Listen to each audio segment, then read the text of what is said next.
Ladies and gentlemen, the massacre that took place in the village Al-Huli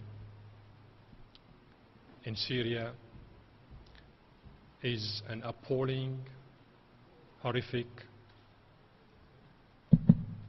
unjustified and unjustifiable crime. This massacre was condemned by my government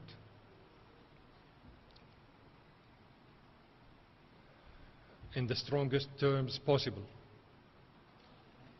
And here my government's version of the condemnation has joined exactly the wording adopted right a few minutes ago by the Security Council.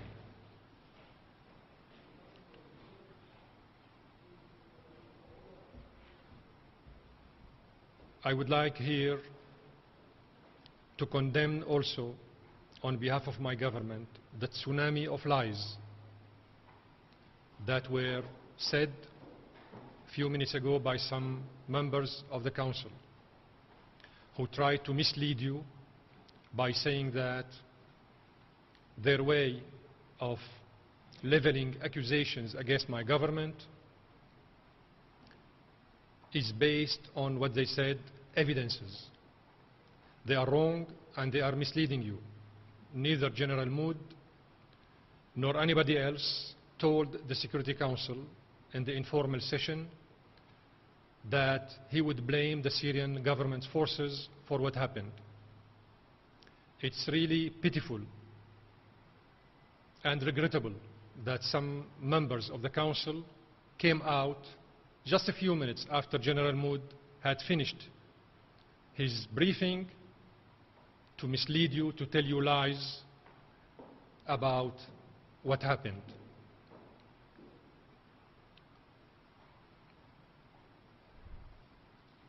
I invite you all to look at what happened in Al-Hula in its entirety, in the comprehensiveness of the picture. What happened in Al-Hula yesterday has a background, and we should understand this background in order to catch and understand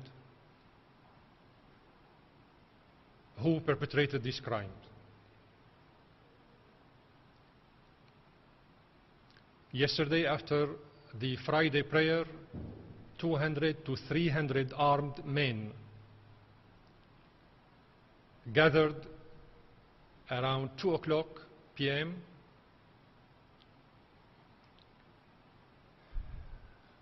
They gathered in several points actually, and then they moved and they met in one point in Al-Huli.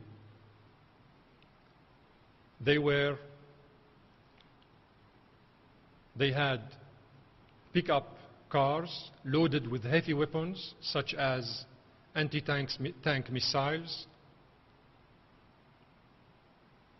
mortars, and machine guns the Libyan way you saw a couple months ago. And they started attacking the law enforcement forces in the area, who were positioned in 5 different points. And at the same time, the military operations, these attacks, military attacks, lasted from 2 o'clock p.m. up to 11 o'clock in the evening. So here we are not talking about a military attack that took place and ended in a matter of half an hour. It's a full-fledged military operation planned in advance with multitasked purposes. After attacking the military forces, the law enforcement orders positions, they turned towards the civilians,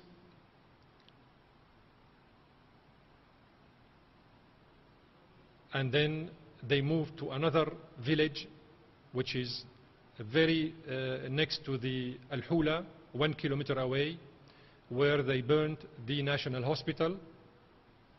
They burned the crops of the farmers, and they burned houses. And they killed also dozens of innocent civilians in another village, also next to Al-Hula, called Shumariya. So here we are not talking only about one incident that took place in one precise area. We are talking about a theater of operation that engulfed many small villages in the area.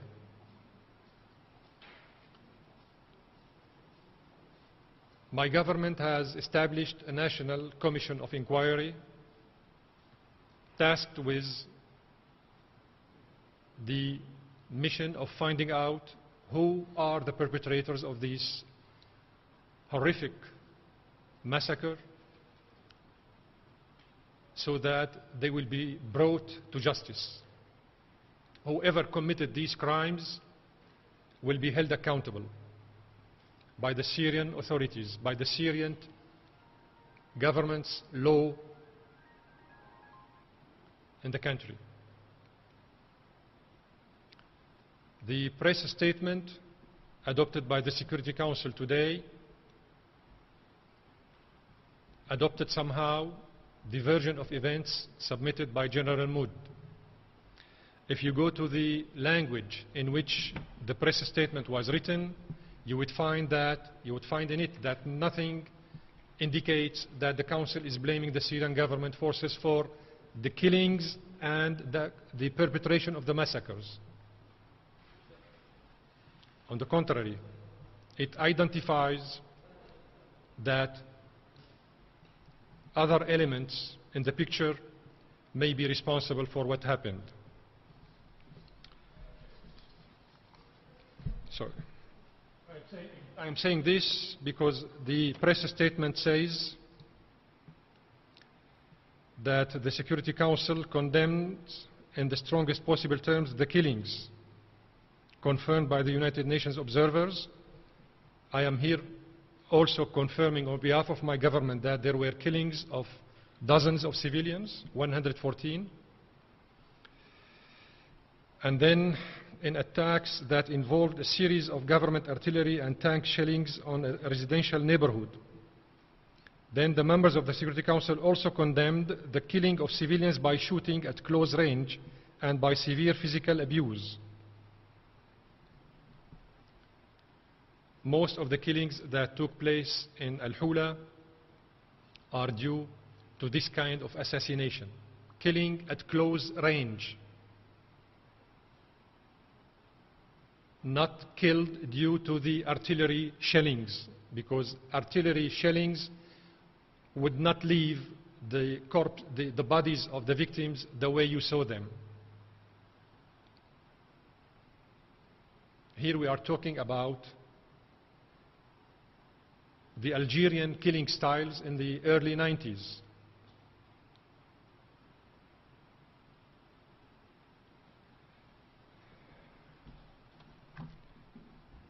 My government would spare no efforts whatsoever to find out the perpetrators of these massacres and to bring them to justice.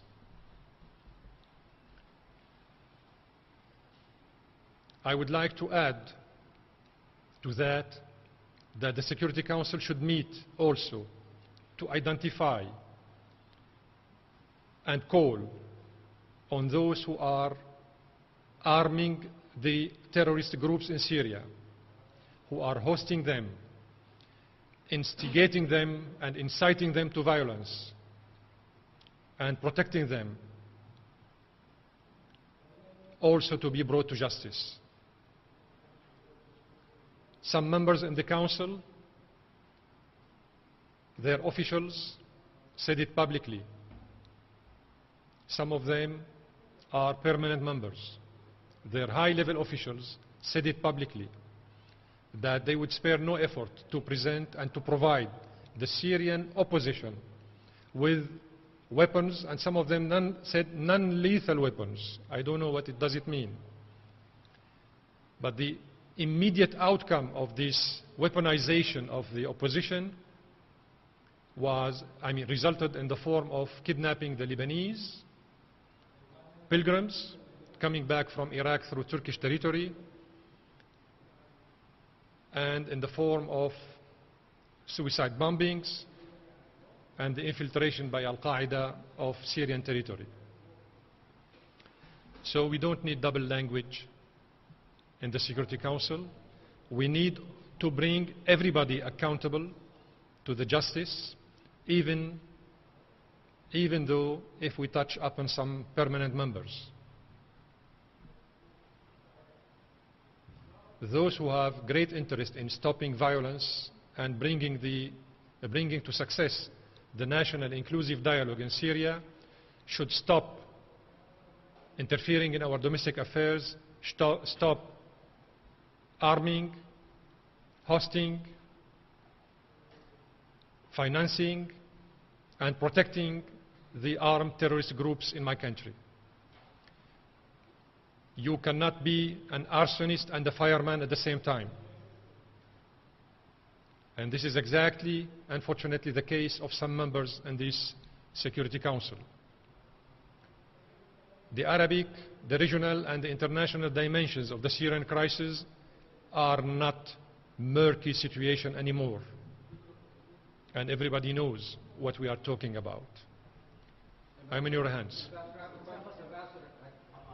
Based on the statement you were reading back to us, in the statement it said attacks involved a series of government artillery and tank shellings in a residential neighborhood. Do you disagree with that?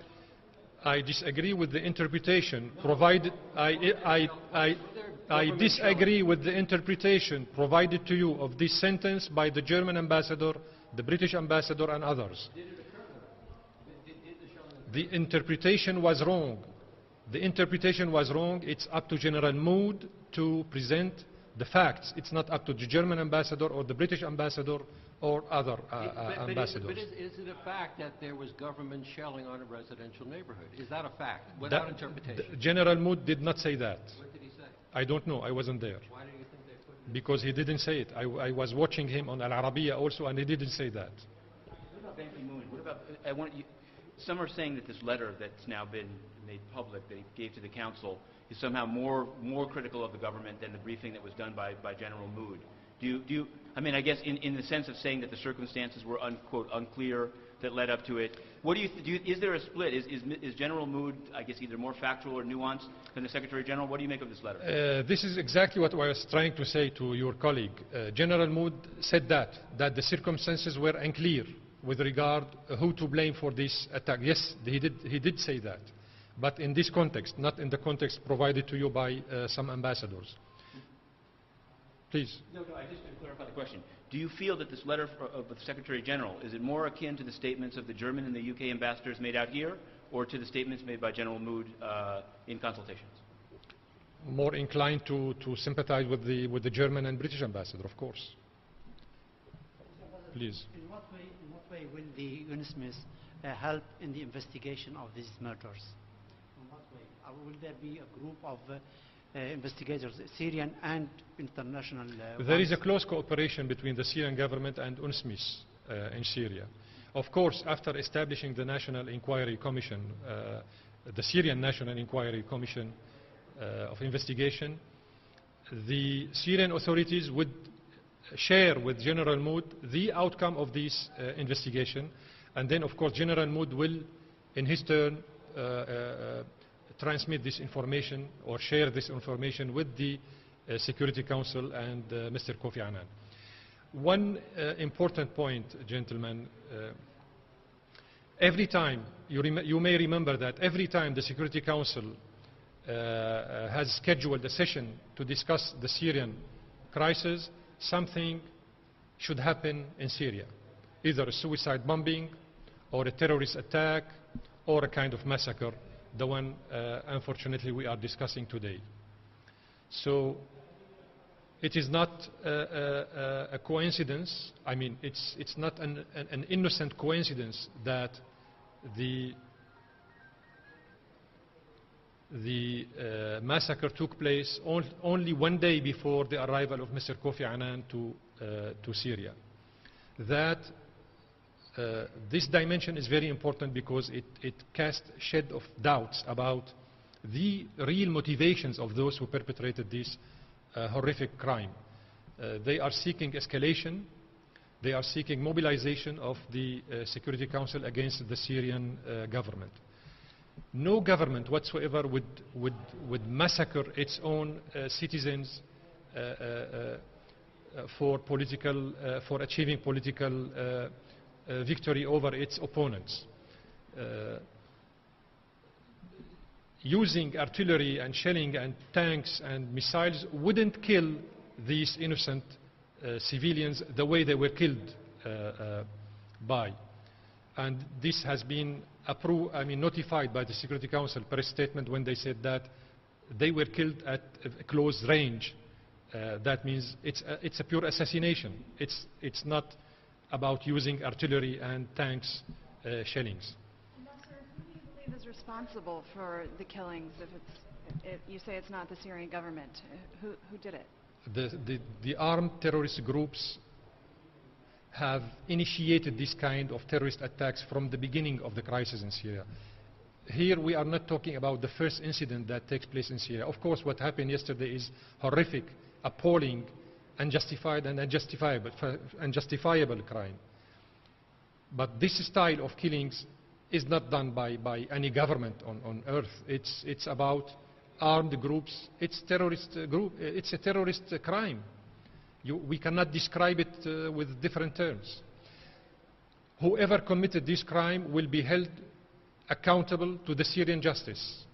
And the National Investigation Committee established by the government yesterday should submit its report in 3 days from now. So we will know for sure who was behind this horrific crime in a matter of 3 days. The use of Shabiha paramilitaries, wouldn't that give a pretext or excuse for members of Security Council to blame the government that they are doing this by proxy? As I said at the beginning, we should look at the picture in its entirety. The issue is not to go into details. Sometimes details are important, but sometimes they are not. The issue is to have the right judgment of what happened. And in order to have the right judgment, you have to look at the picture in its entirety, with its historical background, with its geopolitical dimensions. As I said, there is an Arab dimension, there is a regional dimension, and an international dimension of the Syrian crisis. And some countries are publicly saying that they would support, they have already started supporting the Syrian military wing of the opposition with weapons. So, people should be very cautious and very careful while reading the map of what's going on in Syria. Thank you. Do you think this will lead to an increase in the size of the UNSMIS mission, maybe to arming of their personnel, or to some kind of internationalization of the inquiry? That might be one of the targets seek by those who perpetrated the crime. That might be one reason, one very important reason for perpetrating this kind of horrific crimes, to increase the internationalization of the Syrian crisis and to increase the number of the staff of UNSMIS.